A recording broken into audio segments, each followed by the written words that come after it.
There's an old saying that dead men tell no tales, but their bones do. Not just about how they died, but also what they looked like. And that information is important in identifying victims, especially cold case victims. Every skull is different, just as every face is different.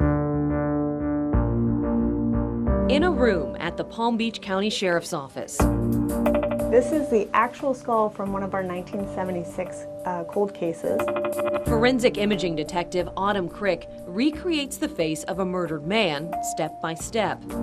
These are the tissue depth markers Analyzing you see on the face. each minute detail. It's like a bony road map. Leading her on a journey to help put a face to victims who remain unidentified. If you know what you're looking for, the bones will speak to you. Detective Crick first discovered her passion for forensic imaging nearly 13 years ago when a homicide detective heard she knew how to use Photoshop.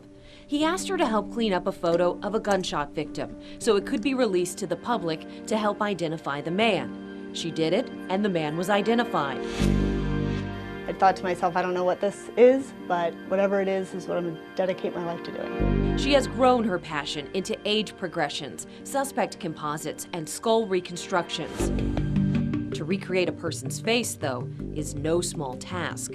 I use information from everywhere. She gathers medical examiner, crime scene, and forensic anthropologist reports, looking for indicators of age, race, gender, and lifestyle. Damage in the bone that might have suggested, you know, this person was a worker or had bone fractures or was in good health.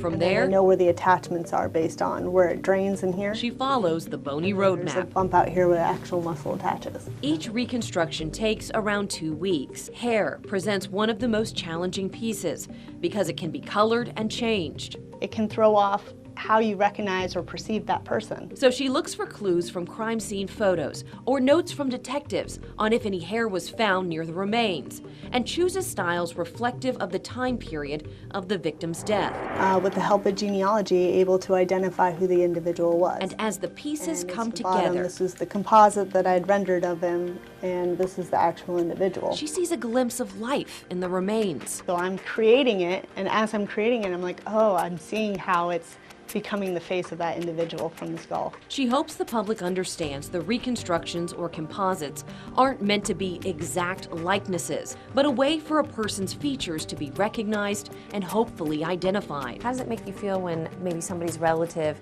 sees it and says, I know who that is?